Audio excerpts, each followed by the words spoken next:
Thank you all. I think you better sit down or I'm going to cry. You don't want to see me do the ugly cry up here, do you? So I'm just so honored to be here. I fell in love with this community in 2018 when my husband and I came to visit because he had been diagnosed with cancer, and the only place that could help us was Mayo Clinic here. And so we came here on our visit to check it out, and we decided we are moving to Phoenix for Unity of Phoenix and for Mayo Clinic. And it has been the most fabulous experience to be a part of this community. Thank you all so much.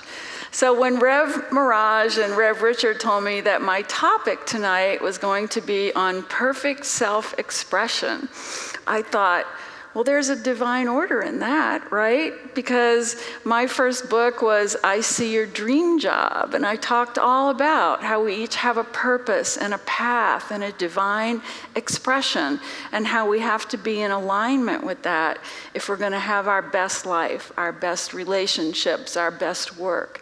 And so I opened the book that's part of this topic. I'm doing the 8th week of Reverend Rogers studying a book called The Game of Life and How to Play It. And my topic, I looked at the definition, the author Florence Shinn gave it, and she says, there is for each person a place which he or she is to fill and no one else can fill, something which he or she is to do which no one else can do. It's their destiny. So how many of you feel that you've kind of found your path, that you have found whether your perfect career, your perfect life, that you know who you are and know your path? Raise your hand. See, everybody, I love unity. But the truth is, we get lost down here. And you all know that. We come in with a perfect soul mission, a perfect self-expression, and then we hit these reinvention points. And often they're from grief, from heartbreak, from career change, all these things that we're so terrified of experiencing. And then we go through them, and amazing magic miracles happen. By going through those reinvention points, we actually get closer to our true, perfect self-expression. So I asked some of my friends here in the community how they would define perfect self-expression. So one person said, it looks like authentic, aligned, showing up as our divine, intuitively guided, truthful self. Isn't that beautiful? We can all leave now because that was it pretty much. And then I asked Kate, because I love my Kate. And Kate said, it requires truth and trust in oneself to share who one truly is. To thine own self be true. And isn't it amazing how easy that sounds? When it's actually the hardest thing we come here to do. Because we get here and we are these divine being creatures, pure soul, pure God, and then we get educated, we get socialized, we get taught how to behave, we get taught to focus on our left brain, logic mind, got to move our arms here, and let there be light. And so that left brain dominance of our culture starts forcing us to lose touch with that beautiful soul inside of us that's always telling us what is right and what is true for us. We can call that intuition, we can call that God consciousness, we can call it just knowing thyself. But that never goes away, but the world can distract us from it. And I'm old enough to know that we can think we've got the perfect path, the perfect life, and one day it can just all explode. And I've worked with a lot of clients, and I'm just going to honor some of my grieving clients here who've been through a complete reinvention because they've lost someone they loved dearly. How many of you have had grief in your life that totally reinvented your life? Yeah, I always call grief our greatest spiritual teacher. I call her Divine Mother Grief. Because once grief has broken your heart wide open, In one way, it's the most painful moment of your life, but in another way, it allows you to start digging within and asking those important questions. Who am I? Why am I still here if my loved one is gone? And what is my mission here now? What is my perfect self-expression? And those are the important questions. That's what we're here to ask and to search for. And even career, I've worked with a lot of clients who had a great job, and all of a sudden, maybe the company went bankrupt, or they were laid off, or they were fired, and that is their dark night of the soul. How many of you have ever experienced something like that? Yep. And what happens then? We have to fight through our fear, through our angst, through our left brain logic that wants to say, oh my gosh, you'll never get another good job. You better go take the most easy job that comes to you. Whereas your soul is saying, no, you came here on purpose. You have a mission and a gift. And I'm going to read to you a quote from my first book, I See Your Dream Job. You didn't come here to be someone else or to hide behind anyone. You came to be you, laden with gifts and blessed with challenges. I'm going to say that again. Laden with gifts and blessed with challenges. Because those challenges are the thing. They are the thing that wake us up. So really, when you look at what is perfect self-expression, it gets a little tweaked along the way.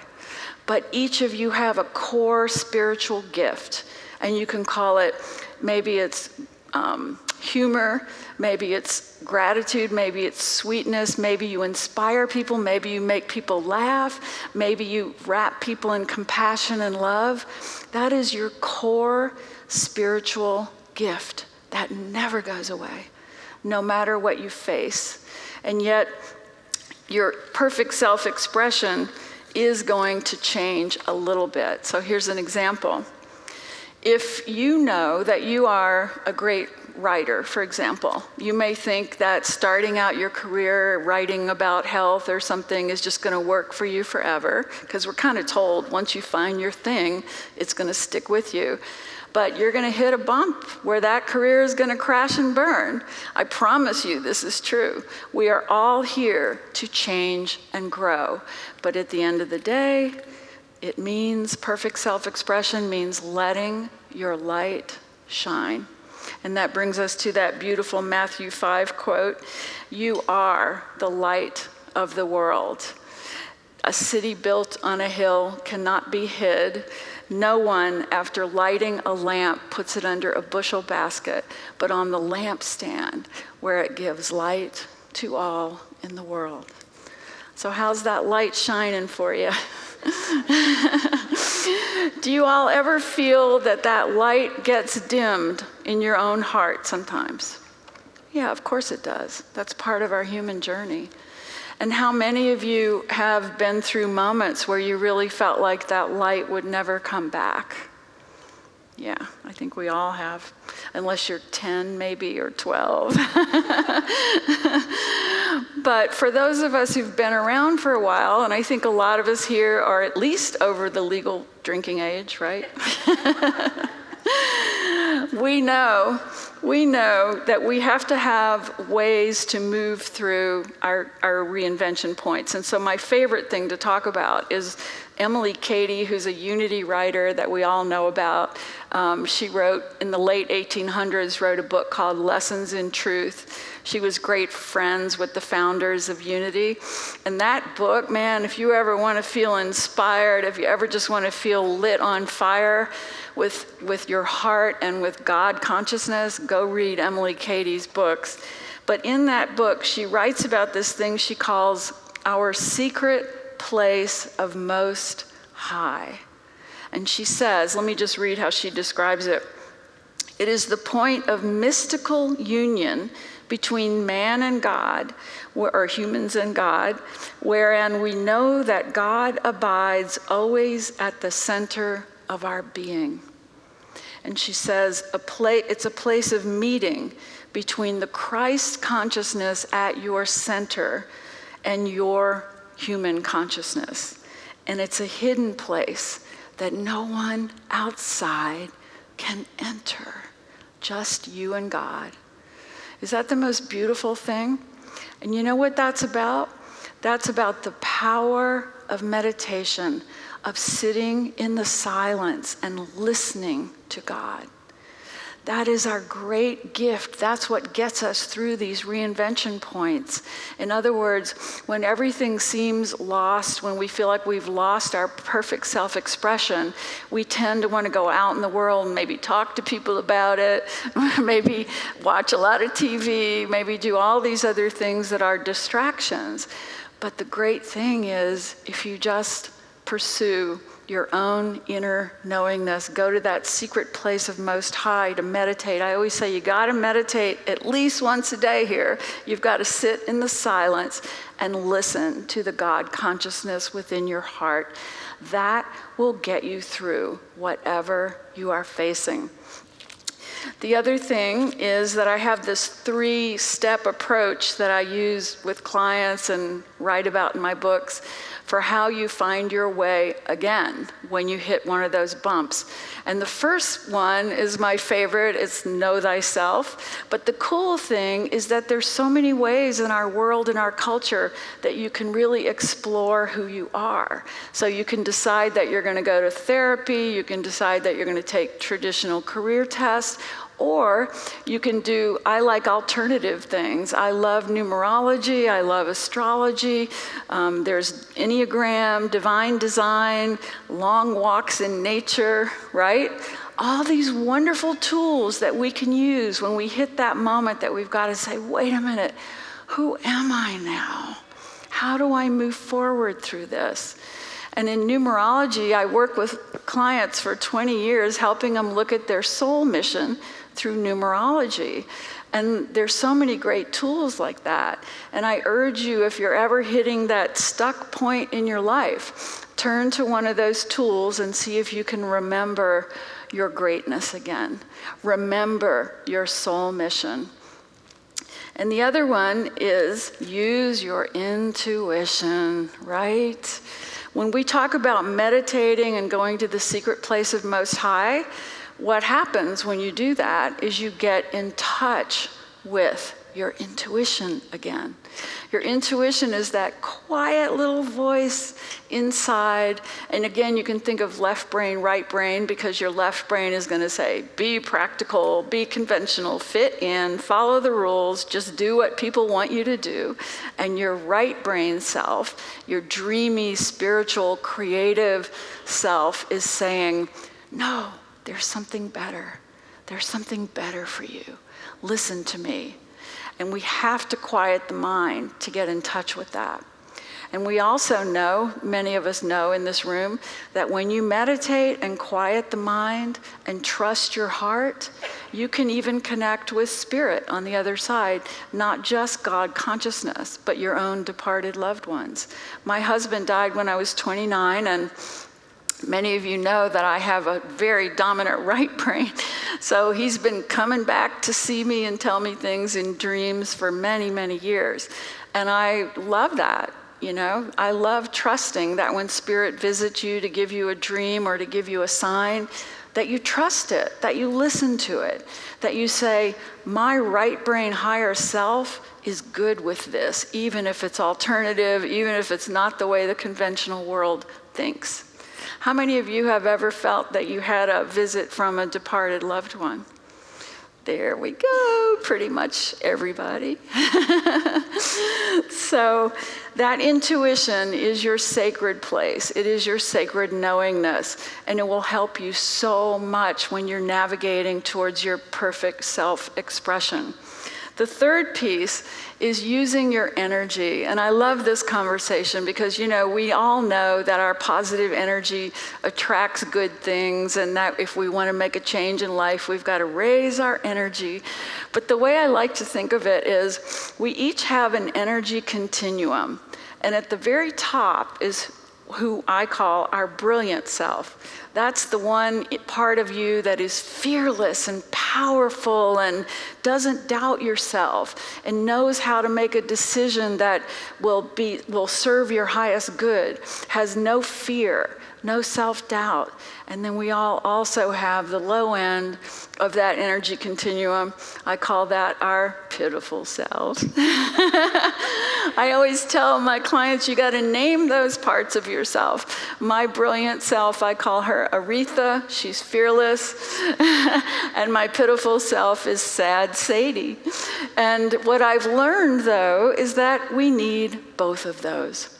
We need to be able to express our negative emotions that live in the bottom end of the energy continuum, or we lose touch with our truth. We lose touch. So for example, sad Sadie loves to stay in bed and cry and grieve and loves to watch 1883 or any of those sad movies and just grieve over losses. But my brilliant self, she's out in the world hiking and being peppy and friendly and outgoing, and she's on the stage tonight. But the truth is, if we don't allow our pitiful self to have its moments of sadness, of feeling that pain, of allowing it to come through us, it can cause a lot of other problems because it gets kind of stuffed away. Like you all know that there are some people who are kind of always forcing that very positive energy, but you can tell they have great pain inside of themselves. And so, I always hope that they also honor that pain because that's part of healing. You have to feel it to heal it. And anybody who gets to be as old as I am definitely has to take some time to feel it, to heal it. And then from that energy continuum, the way I like to think of it is, if you wake up and you're feeling low or negative, but you still want to raise your energy, what are the ways you can do that? And what are the tricks? And the greatest easy trick, all you Unity people know, is gratitude, right? Feeling grateful for this beautiful place we live in, feeling grateful for your friends, feeling grateful for your loved ones. I feel grateful for my cats. Whatever it is that brings that gratitude up in you, that is going to raise your energy on that continuum so quickly, you won't even know what happened. And suddenly Aretha is in charge of your life again. So your homework is you need to name both of those parts of yourself, your brilliant self and your Sadie, your sad, or whatever, your pitiful self, so that you know who's showing up when. And in my family, when we were raising our kids, we named our brilliant self and our pitiful self, and it was so fun. Like, my daughter would come home from school having a bad day, and we'd go, oh my goodness, we had a name for her, Bertha, bad Bertha is here tonight. And it would make everybody laugh, and so it would raise the energy, and it would really help. And then my husband, whenever he hears the music for Out of Africa or 1883, he goes, oh my God, Sadie's here. And he'll come up and go, what happened? What's wrong? So naming it helps you understand you're in control of it.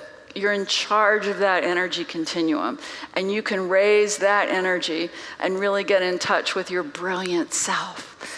And that brilliant self is who needs to make your big decisions for you. So in summary, I just wanted to remind you, you've got these 3 steps to help you stay in alignment with your perfect self-expression.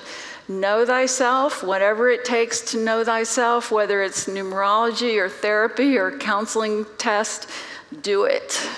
Just do it. And the second one is use your intuition. Your intuition is your flawless guidance system. But in order to access it, you have to meditate. You have to quiet the mind, because your mind is never going to be telling you the truth. The monkey mind, the way I see it is, when we're souls in the divine realms and we agree to drop in here, they say, well, you're going to have one of those crazy minds down there, that's filled with anxiety and worry and negativity. And so you go, all right. And then you get down here and the mind becomes the boss. But that's not how it's meant to be. Your soul, your heart, your intuition is always guiding you. Trust it. And the third piece is your energy, using your positive, brilliant self to guide your life and make your choices. And I wanted to share this final quote that I just fell so in love with when I was in ministry school. One of the homework assignments we would always have is to pick a meaningful Bible quote and do a whole talk about it, write a paper about it. So I went through a lot of quotes in 4 years, but the one that really stuck with me that I think is a guiding force for all of us, it's Hebrews 1:11. Faith is the assurance of things hoped for and the conviction of things not seen.